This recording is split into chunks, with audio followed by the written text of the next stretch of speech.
Shalom saudara dan saudari yang saya kasihi dalam kasih Tuhan. Bertemu lagi kita di dalam ibadah online kita. Dan saya harap kamu orang semua sehat-sehat, selalu jaga kesehatan. Saya akan pimpin kita dalam puji dan sembah. Mari kita berdoa dulu. Tuhan, kami pada saat ini Tuhan kami datang kepada Engkau dan kami ingin menjemput Roh Kudus Engkau Tuhan hadir bersama kami Tuhan bila kami memuji menyembah Engkau Tuhan.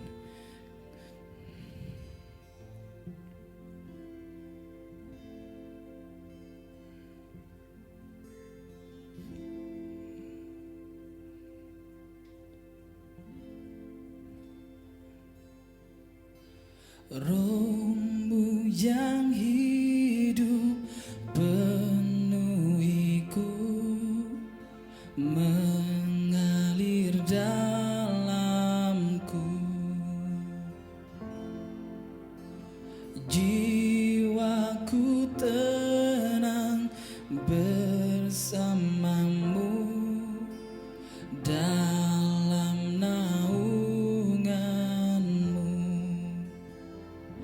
Ku buka hati untuk jamahanmu, berserah penuh di hadiratmu. Kau ambil alih seluruh hidupku, di atalmu menyembahmu.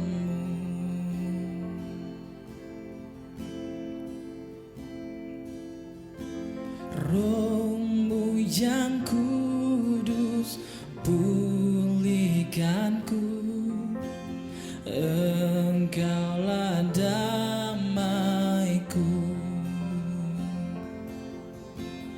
Ku hidup oleh anugerah-Mu yang menyertaiku, yang menyertaiku.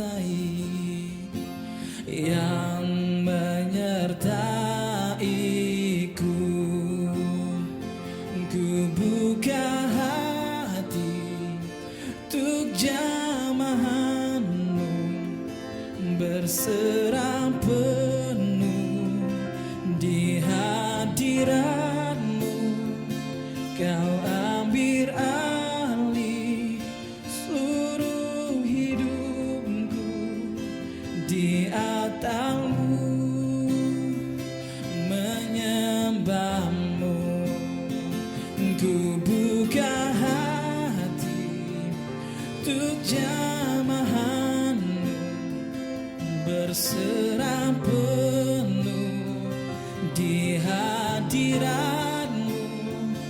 Kau ambil alih seluruh hidupku, di altarmu menyembahmu.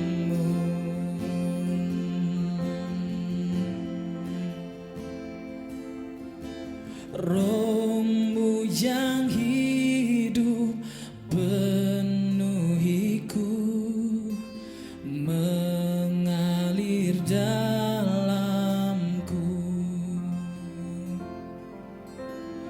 Jiwaku tenang bersamamu dalam naunganmu. Ku buka hati untuk jamahanmu, berserah penuh di hadiratmu. Kau ambil alih seluruh hidupku, di atalmu menyembahmu. Ku buka hati untuk jamahanmu, berserah penuh di hadiratmu. Kau ambil alih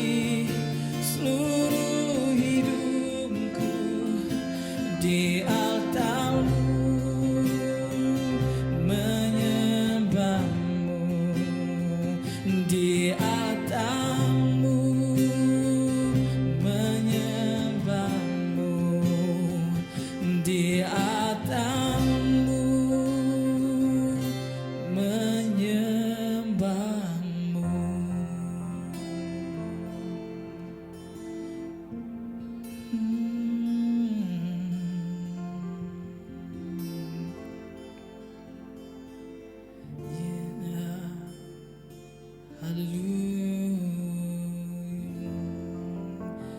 Mari jemaat Tuhan, kita angkatkan pujian kita pada saat ini. Datanglah ke bait-Nya.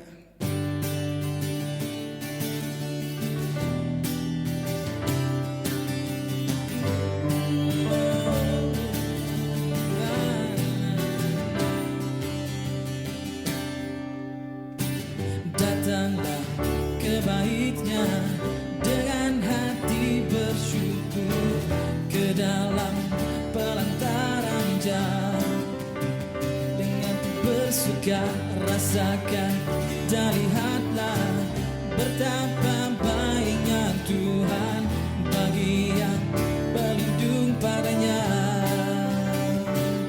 Akan bersorak-sorai, akan bersorak-sorai, bersyukurlah kepada Tuhan, sebab Ia baik, bahwasanya terus selamanya kasih setianya. Bersyukurlah kepada Tuhan, sebab Ia baik, bahwasanya terus selamanya kasih setianya.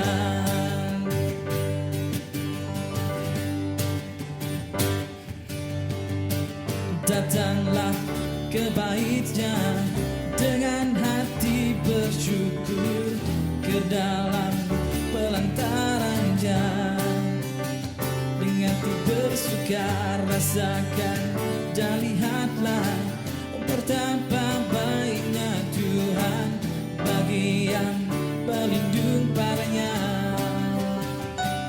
Akan bersorak-sorai, akan bersorak-sorai, bersyukurlah pada Tuhan, sebab Ia baik, bahwasanya itu selamanya kasih setianya.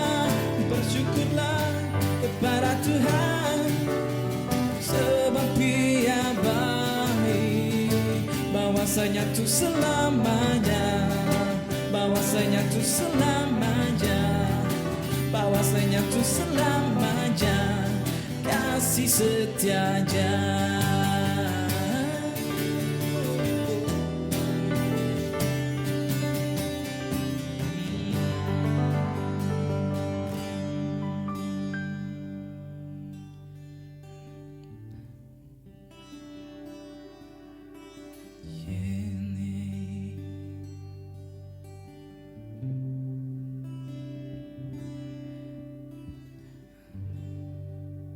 For thou, O Lord, art high above all the earth.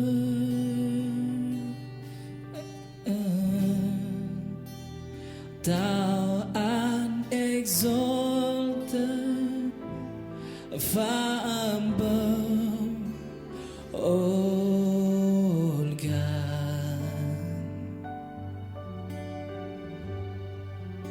For thou, O Lord, art high above all the earth.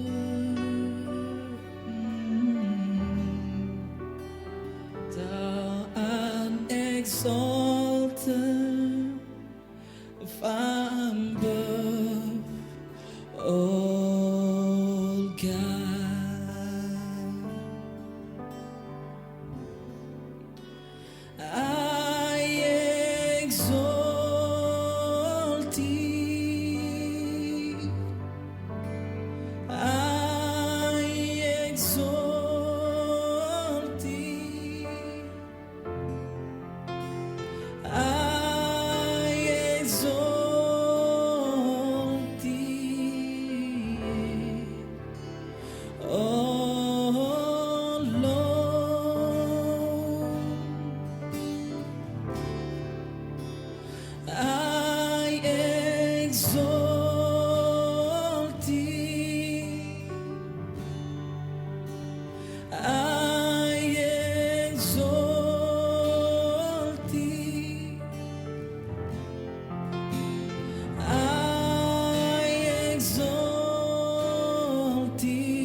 sebab Engkaulah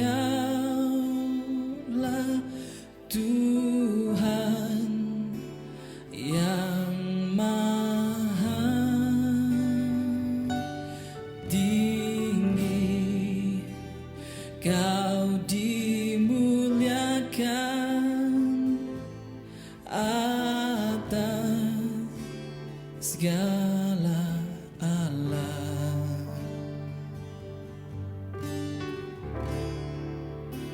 Sebab Engkaulah Tuhan yang maha tinggi, Kau dimuliakan atas segala Allah.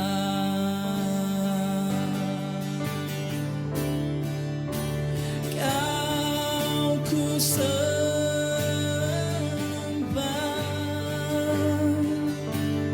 Kau ku sembah,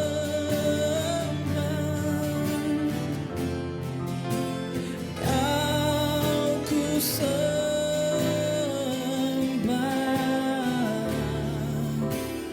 oh Tuhan. Kau ku sembah,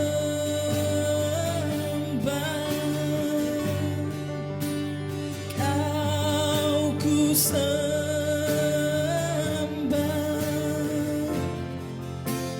Kau ku sembah,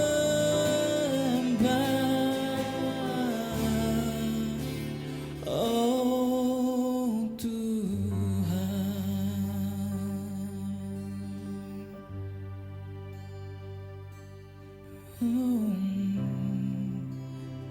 Kau ku sembah,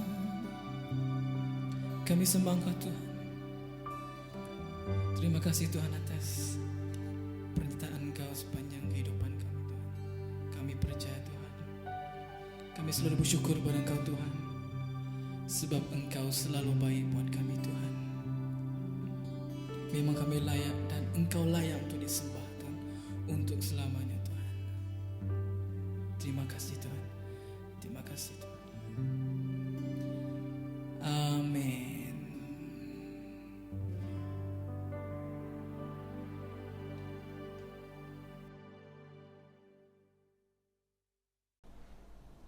Shalom, saudara-saudari sekalian, mari kita berdoa.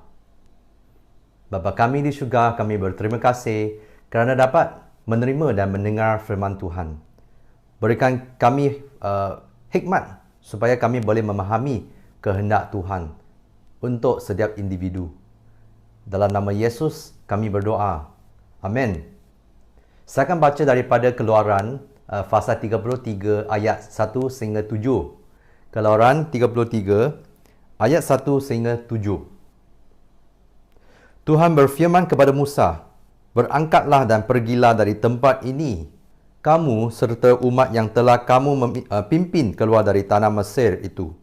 Tujuilah negeri yang telah kujanjikan dengan bersumpah kepada Abraham, Ishak dan Yakub dengan berfirman, kepada keturunanmu dan akan aku kurniakannya dan akan ku utus malaikatku berjalan mendahuluimu dan akan ku usir Bani Kanan, Canaan, Bani Amori, Bani Het, Bani Feris, Bani Hewi dan Bani Yebus.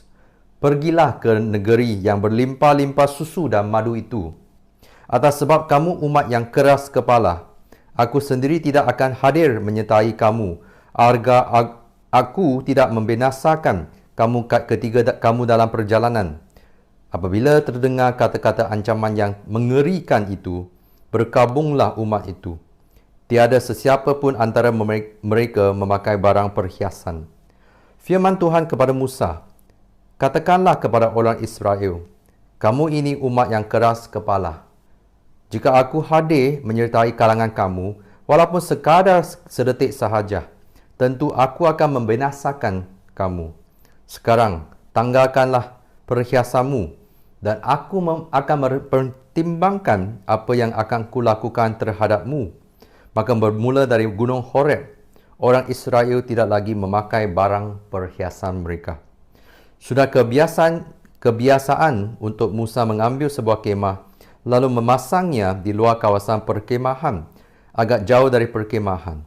Dia menamai kemah itu kemah pertemuan. Maka sesiapa pun yang mau mendapatkan petunjuk Tuhan akan pergi ke kemah pertemuan yang terletak di luar perkemahan itu. Inilah firman Tuhan. Maka hari ini tajuk khotbah saya adalah tinggalkan saya sendiri. Tinggalkan saya sendiri.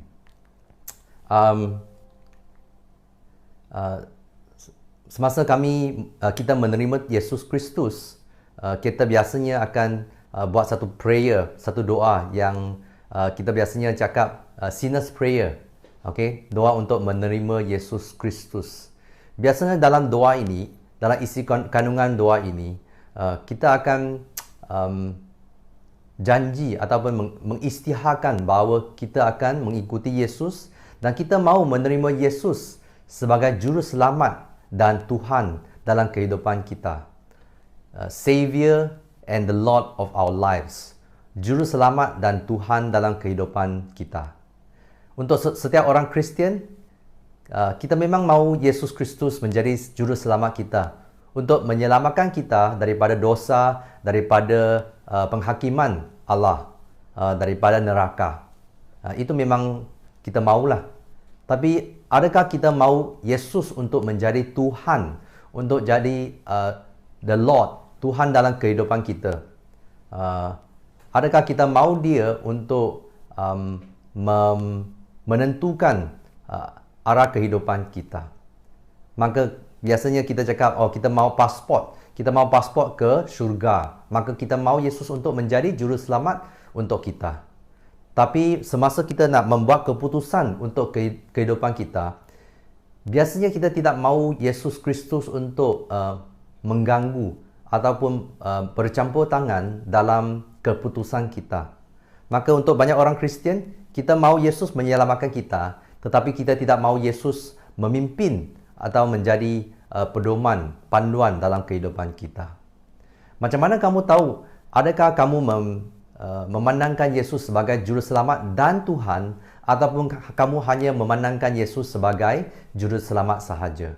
Kamu fikir sekejap. Setiap kali kamu berdoa, apakah isi kandungan doa kamu? Adakah kamu sentiasa semasa kamu doa, kamu sentiasa mahu menyerahkan keperluan atau kehendak kamu kepada Yesus? Itu bukan salah. Tapi adakah kita juga ada masa di mana semasa kita berdoa kepada Yesus Kristus, kita akan cakap, Yesus, saya mahu ikut kehendak kamu. Dalam dalam peringkat ini, semasa saya nak buat keputusan untuk mencari kerja, untuk melayani Tuhan, untuk membuat keputusan apa-apa saja, adakah kita bertanya kepada Yesus, Tuhan, apakah kehendak kamu? Saya mahu mengikuti kehendak Yesus, bukan kehendak saya sendiri. Maka untuk orang Israel, untuk umat Israel, mereka juga ada satu kecenderungan untuk menerima Tuhan atau Allah sebagai penyelamat, sebagai juru selamat. Tetapi daripada kisah-kisah dalam Perjanjian Lama, kita boleh nampak bahawa umat Israel sebenarnya tidak mahu Allah menjadi Tuhan di dalam kehidupan mereka. Nah, kita tengok daripada cerita tadi yang saya sudah baca, di mana sebenarnya umat Israel mahu Musa untuk menjadi pemimpin, tetapi sebenarnya mahu Musa menjadi orang tengah atau pengantara di antara mereka dengan Allah. Ada satu kali Tuhan menunjukkan diri kepada umat Israel. Kerana sebelum ini biasanya Tuhan hanya muncul di depan Musa.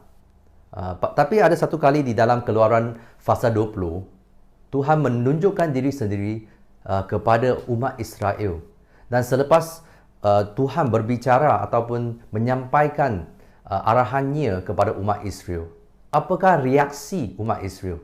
Adakah mereka bercakap dengan Musa, "Oh, kita mahu Kita mau bercakap dengan Tuhan lagi. Kita harap kita mahu fellowship dengan Tuhan." Adakah itu reaksi mereka? Bukan. Kalau kamu tengok daripada Keluaran 20 ayat 19, selepas Tuhan menyampaikan arahan kepada mereka, mereka pergi mencari Musa dan cakap dengannya, "Engkau sajalah yang berbicara kepada kami. Kami akan mendengar kata-katamu, tetapi janganlah Allah yang berbicara kepada kami. Nanti kami mati." Mereka memang ada takut kepada Tuhan. Dan takut kepada Tuhan memang bagus. Memang adalah satu sikap yang kita mesti ada. Tetapi takut sehingga mereka tidak berani untuk menemui Tuhan dan tidak mahu Tuhan berbicara dengan mereka. Itu memang satu sikap yang tidak sehat lah, tidak betul. Maka mereka meminta Musa untuk berbicara atau berjumpa dengan Tuhan dan menyampaikan mesej daripada Tuhan kepada mereka. Mereka tidak mahu dekat atau mendekati Allah. Maka selepas Musa pergi ke Mount Horeb, atau Mount Sinai, dan dia puasa dan berdoa selama 40 hari. Dan lepas tu Musa pun berjumpa dengan Allah. Tetapi umat Israel yang berada di kaki gunung, mereka tidak sabar. Selepas tu dalam Keluaran 32 ayat 1, mereka pun berjumpa dengan Harun.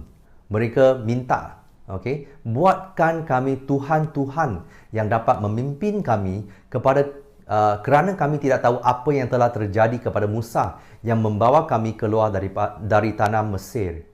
Nah, di sini mereka sudah tidak sabar. Mereka tak tahu adakah Musa masih hidup atau sudah mati. Maka mereka minta Harun untuk membuatkan Tuhan-Tuhan untuk menggantikan siapa. Sebenarnya biasanya kita baca cerita ini, kita ingat Harun dia buat itu lembu kan, lembu emas tu, golden calf, itu adalah untuk menggantikan Allah. Tapi kalau kamu betul-betul mengkaji cerita tersebut, sebenarnya mereka bukan nak menggantikan Allah, tetapi mereka mahu menggantikan Musa. Di sini masih sama. Kerana sebelum ini mereka mahu Musa untuk menjadi orang tengah di antara Allah dengan mereka. Dan di sini mereka hanya mahu Harun untuk buatkan Tuhan-Tuhan, bukan untuk mereka menyembah, tetapi untuk menjadi pengantara di antara mereka dengan Tuhan. Kerana mereka tidak mahu mendekati Tuhan. Nah, mengapa mereka mahu seorang ataupun sebuah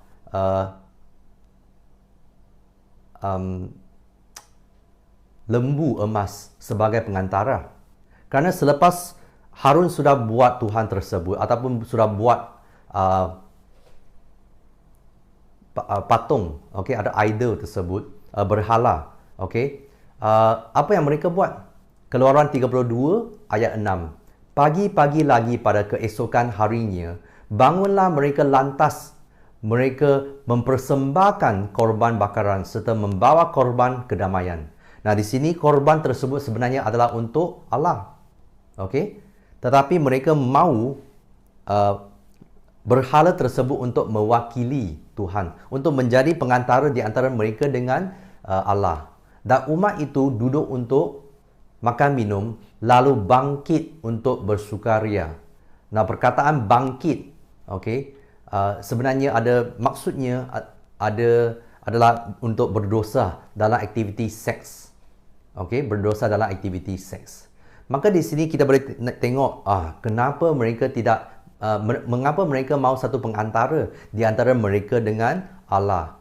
Kerana mereka tidak mahu Tuhan untuk berdekati atau mendekati mereka. Maka kita boleh tengok daripada sini satu prinsip di mana kalau kita tidak mahu Allah untuk mendekati kita, kita tidak mahu Allah untuk hadir dalam kehidupan kita, sebenarnya sebab di sebaliknya adalah untuk kita memenuhi nafsu kita. Kerana kalau Allah terlalu dekat dengan kita, kita tidak berani untuk berdosa. Maka kita tidak ada peluang untuk memenuhi nafsu kita. Kamu bayangkan ataupun kamu fikir, setiap kali sebenarnya kamu mau memenuhi nafsu kamu atau untuk berdosa, biarpun dalam pemikiran atau pembuatan atau pertuturan, sebenarnya pada masa itu kamu tahu sebenarnya kamu tidak boleh atau sebenarnya kamu tidak harus berdosa. Tetapi pada masa yang itu kamu macam pretend. Kamu fikir macam, saya tidak mau fikir tentang Allah lah. Saya berdosa dulu, lepas tu saya baru bertaubat ataupun mengakui kesalahan saya. Maka untuk mereka, ini memang sama sikap lah. Sebenarnya mereka tidak mahu Tuhan untuk mendekati mereka. Mereka hanya mencari satu berhala untuk mewakili Tuhan. Tetapi pada masa yang sama, mereka masih boleh memenuhi nafsu mereka. Maka sebenarnya, di sini kamu tengok, sebenarnya untuk umat Israel, di dalam cerita ini, kamu boleh nampak bahawa mereka mahu Tuhan atau Allah untuk tinggalkan mereka sendiri. Mereka tidak mahu Allah untuk mendekati mereka. Kalau kamu sebagai ibu bapa, setiap kali kamu mau mendekati anak-anak kamu dan anak-anak kamu cakap, leave me alone, tinggalkan saya sendiri, jangan mendekati saya. Apakah perasaan kamu? Adakah kamu gembira? Saya rasa kita semua mesti akan sedih kerana kita anak-anak kita tidak mahu kita untuk hadir ataupun mengiringi mereka. Maka di ayat 30, fasa 33 ayat 1 yang teks yang saya baca tadi, kamu boleh rasa perasaan Allah yang memang dia sudah heartbroken, memang dia sudah sedih. Dia cakap kepada Musa, berangkatlah dan pergilah dari tempat ini, kamu serta umat yang telah kamu pimpin keluar dari tanah Mesir itu. Di sini kamu tengok Tuhan macam sudah mahu menjauhi daripada dia diri sendiri daripada umat Israel. Kerana dia cakap dengan Musa, berangkatlah, bawalah umat yang kamu pimpin keluar dari tanah Mesir itu. Tetapi sebelum peristiwa ini, kita tahu Tuhan sebenarnya sentiasa mengingati atau mengingatkan mereka bahawa dialah yang memimpin umat Israel keluar daripada tanah Mesir. Dan dalam Keluaran 19 ayat 4, kamu telah melihat apa yang aku lakukan atas warga Mesir dan bagaimana aku telah mengangkat kamu seperti di atas sayap burung Raja Wali serta membawa kamu ke hadiratku. Nah, di sini kamu boleh nampak Tuhan memang adalah macam satu pengasih yang excited, bergembira. Dia mahu mengingatkan kekasihnya bahawa sayalah yang mengasihi kamu. Sayalah yang akulah yang membawa kamu keluar dari tanah Mesir. Tetapi di dalam teks tadi, dia memang sudah sedih, sakit hati. Dia cakap dengan Musa, bawalah mereka. Kerana mereka adalah umat kamu yang kamu pimpin keluar dari tanah Mesir itu. Tapi selepas dia cakap, dia meluahkan perasaannya, dia pun ada berikan butiran-butiran apa yang dia akan buat untuk mereka. Dia sebenarnya memberikan hadiah kepada mereka, di mana dia cakap, saya akan mengutuskan malaikat saya untuk mendahului kamu untuk pergi ke tempat perjanjian atau tanah perjanjian. Dan saya akan memberikan kemenangan kepada kamu dalam peperangan. Kerana di dalam tanah perjanjian pada masa itu, masih ada banyak bani-bani yang berlainan yang akan menjadi musuh kepada umat Israel. Dan dia pun berjanji kepada mereka bahawa dia akan menunaikan janjinya kepada Abraham, Ishak dan Jacob. Okay? Di mana dia masih akan menghadiahkan atau menganugerahkan negeri yang berlimpah-limpah susu dan madu kepada mereka. Maksudnya di tempat ini memang ada banyak sumber semula jadi, okey, yang kaya. Maka dia sedang cakap dengan mereka, okey, saya masih akan menunaikan janji saya kepada kamu. Tetapi aku tidak akan menyertai kamu. Saya tak akan ikut kamu. Nah, di sini dia sebenarnya macam satu pengantin lah, okey? Kerana sebelum ni dalam fasa 24 saya ingat, memang sudah dijalankan satu perjanjian, majlis perjanjian, okey, di antara Allah dengan umat Israel. So dari sini kamu boleh nampak Allah ialah macam pengantin lelaki dan Israel macam pengantin perempuan. Maka di sini umat Israel ada satu keputusan yang mereka perlu buat, di mana adakah mereka akan ambil hadiah yang mereka mahu, yang mereka perlukan, tetapi mereka akan biarkan atau meninggalkan pengantin mereka, iaitu Allah. Adakah itu sikap kita semasa kita berdoa kepada Tuhan kerana kita menemui krisis atau masalah di dalam kehidupan? Wah, kita berdoa, kita berpuasa dan sebagainya. Tetapi selepas Tuhan sudah memberi apa yang kita perlu, memberi berkat kepada kita, selepas itu kita akan beritahu Tuhan, saya tidak perlu kamu lagi. Okay, bye-bye. Kamu tengok masa yang kita gunakan untuk berdoa. Masa ada krisis, kita akan berdoa. Gunakan banyak masa untuk berdoa. Tetapi semasa kita punya kehidupan kita jarang berdoa. Sebenarnya sikap ini ialah yang macam saya cakap tadi. Kita mau ambil hadiah daripada pengantin, iaitu Allah. Tetapi kita jarang mau menggunakan masa untuk ada fellowship dengan Tuhan. Maka di sini kita nak tanya, mengapa Tuhan tidak, atau mengapa Allah tidak mau menyertai mereka?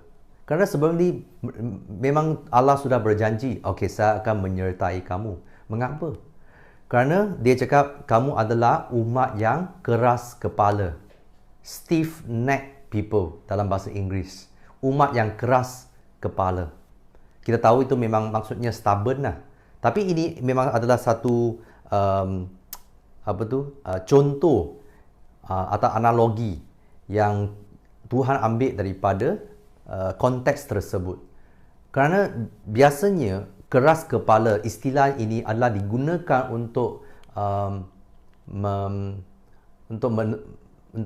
menunjukkan lembu sebenarnya, lembu yang atau kerbau yang tidak mahu ikut arahan petani ataupun pemiliknya. So biasanya di dalam semasa petani itu membawa lembu untuk membajak tanah.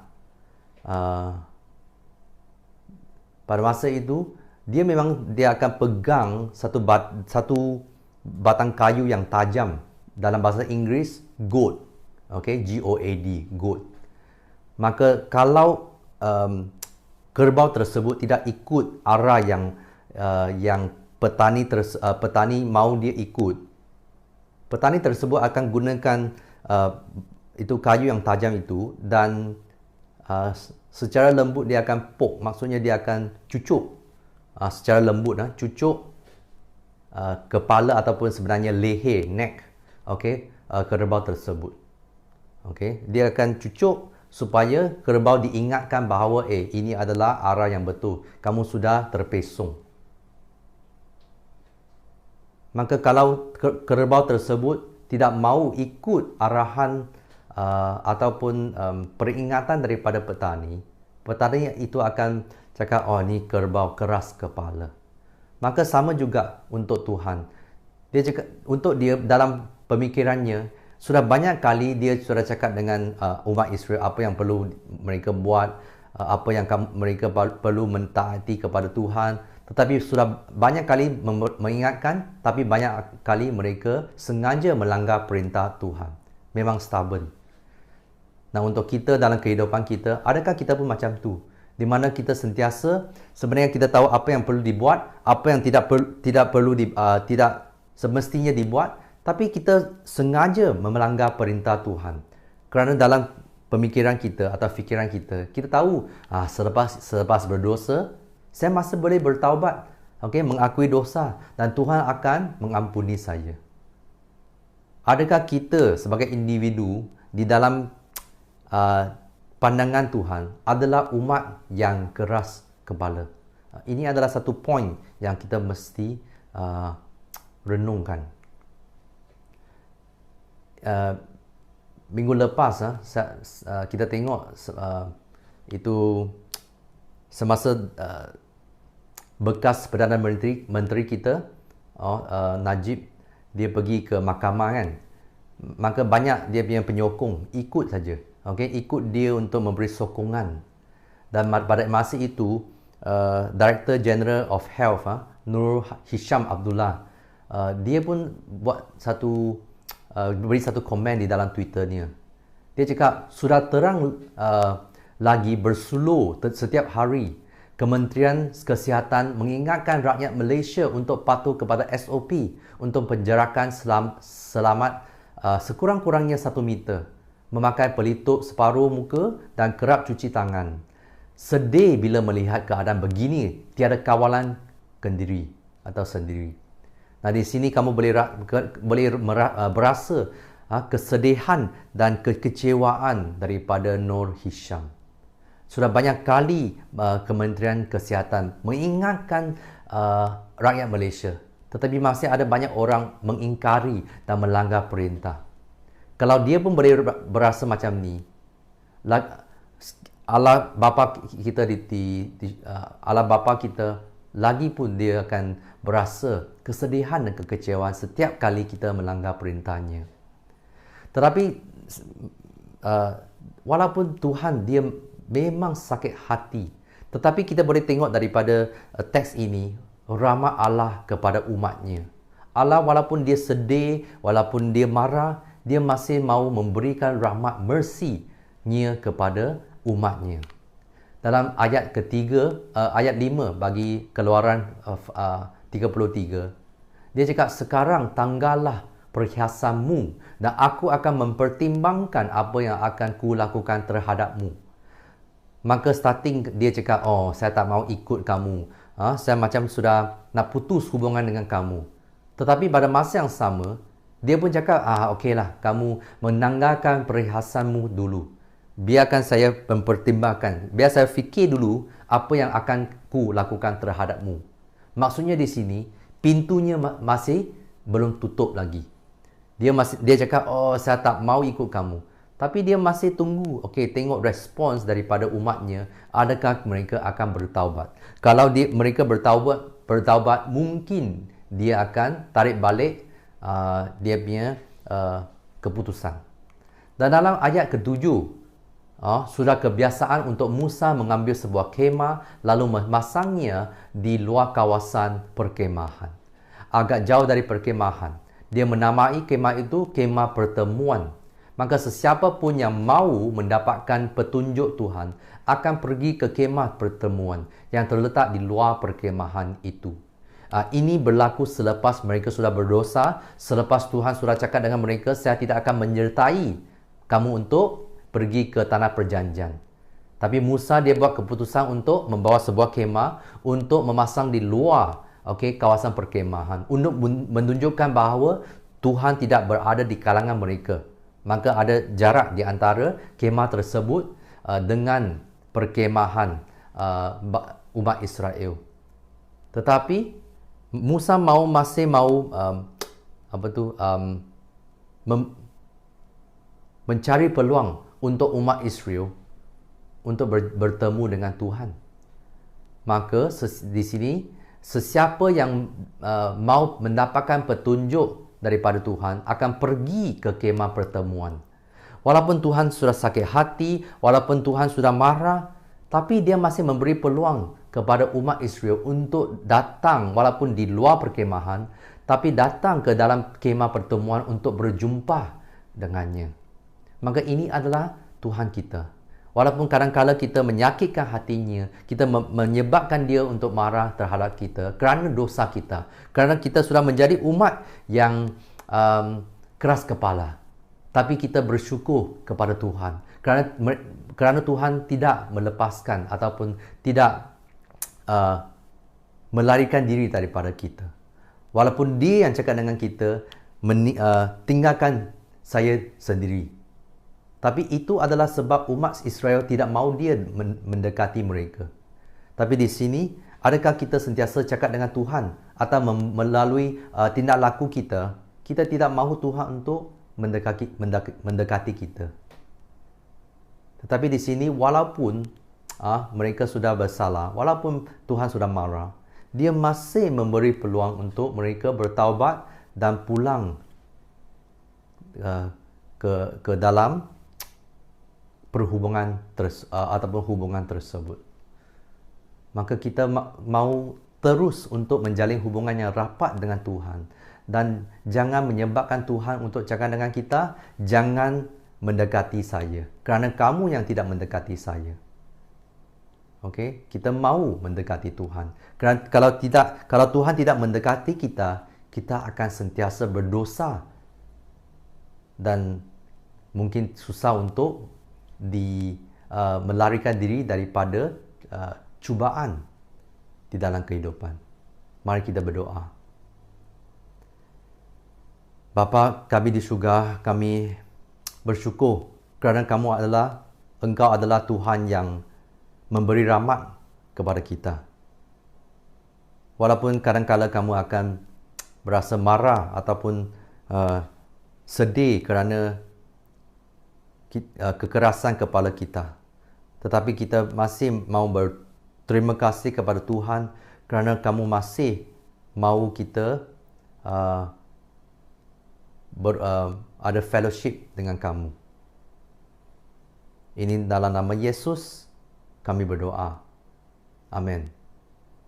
Amin.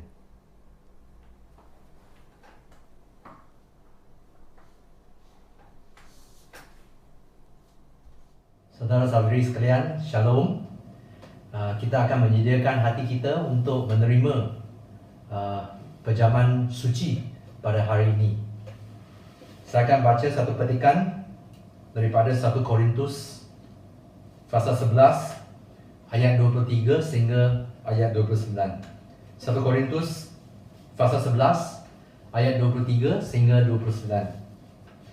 Aku telah menerima daripada Tuhan apa yang telah kusampaikan kepadamu, bahawa pada malam Dia dikhianati, Tuhan Yesus telah mengambil roti, dan selepas mengucap syukur, Dia telah memecahkan roti itu lalu berkata, "Ambil dan makanlah. Inilah tubuhku yang diserahkan untukmu. Lakukanlah ini sebagai peringatan kepadaku." Demikian juga sesudah makan, Dia mengambil cawan itu sambil berkata, "Cawan ini perjanjian baru dengan darahku. Setiap kali kamu meminumnya, lakukan ini sebagai peringatan kepadaku. Kerana setiap kali kamu makan roti dan minum dari cawan, dengan cara demikian, kamu memberitakan kematian Tuhan hingga kedatangannya. Jika sesiapa makan roti atau minum dari cawan Tuhan, ini secara yang tidak wajar, dia akan menanggung dosa terhadap tubuh dan darah Tuhan. Hendaklah setiap orang memeriksa dirinya, dan kemudian makan roti itu dan minum dari cawan itu. Kerana jika seseorang memakannya dan meminumnya tanpa mengenal tubuh Tuhan, dia makan dan minum akan penghukuman kepada dirinya." Mari kita sekarang berdoa untuk mengaku dosa kita kepada Tuhan. Kita akan doa dalam hati kita. Mari kita berdoa.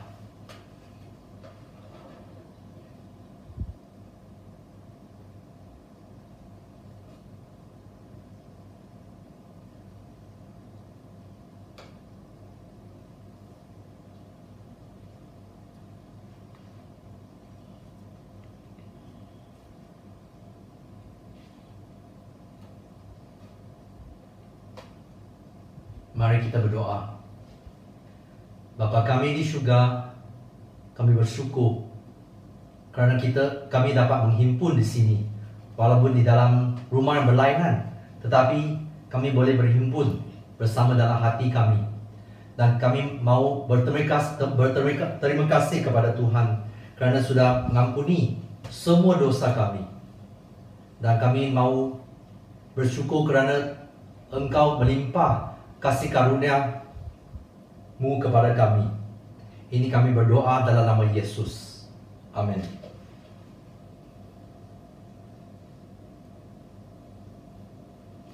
Pada malam dia dikhianati, Tuhan Yesus telah mengambil roti dan selepas mengucap syukur, dia telah memecahkan roti itu lalu berkata, "Ambil dan makanlah. Inilah tubuhku yang diserahkan untukmu. Lakukanlah ini sebagai peringatan kepadaku."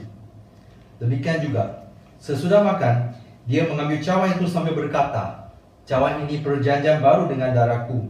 Setiap kali kamu meminumnya, lakukan ini sebagai peringatan kepadaku." Sekarang saya nak meminta ketua rumah ataupun saudara atau saudari yang lebih matang di dalam rumah untuk mengagihkan roti dan minuman cawan kepada ahli-ahli keluarga. Dan saya nak mengingatkan semua, hanya jemaah yang sudah dibaptiskan boleh menerima perjamuan suci.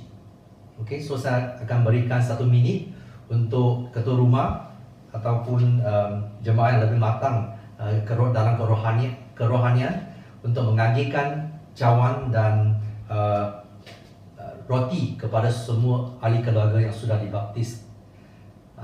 Selepas sudah menerima, jangan makan atau minum dulu, dan kita akan minum dan makan bersama-sama.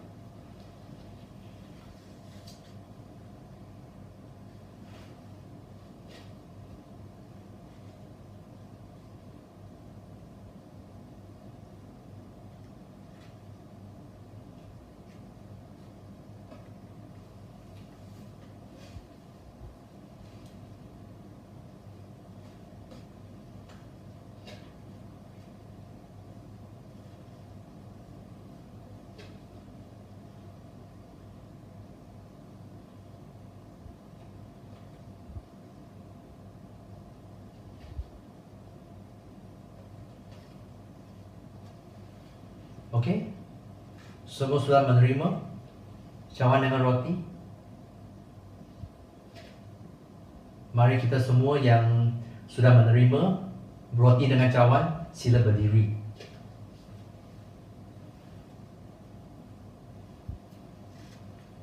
Inilah tubuh Yesus Kristus yang diserahkan untuk kita semua. Kita makan dengan mengucap syukur kepada Tuhan.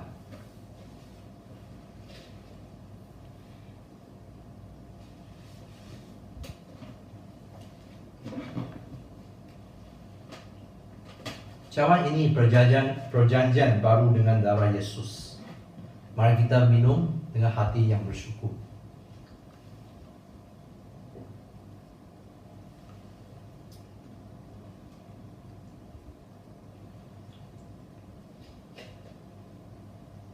Setiap kali kamu meminumnya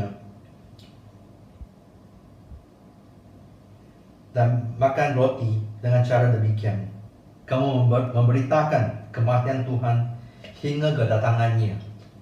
Mari semua orang bangkit dan kita akan berdoa bersama-sama. Selepas ini saya akan memberikan doa kesyukuran dan doa berkat. Dan selepas itu perjalanan suci akan tamat. Barulah kamu kutip, okey, ketua rumah ataupun jemaah yang lebih matang dalam kerohanian untuk kutip cawan daripada ahli-ahli keluarga yang lain. Okey, tapi ini kita buat selepas doa berkat. Mari kita bangun dan berdoa. Bapa kami di syurga, sekali lagi kami nak bersyukur kepada Tuhan. Berterima kasih atas kasih karunia dan pengampunan Engkau terhadap dosa kami. Dan kami mau minta Tuhan memberi kami kekuatan dan keinginan untuk hidup dalam keadaan yang suci dan tidak terus berdosa dalam kehidupan kami. Ini kami berdoa dalam nama Yesus Kristus. Amin.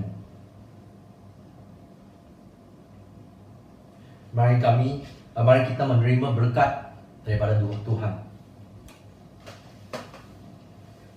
Semoga Tuhan memberkati dan memelihara kamu. Semoga Tuhan baik hati dan murah hati terhadap kamu. Semoga Tuhan berkenan kepada kamu dan memberi kamu kesejahteraan.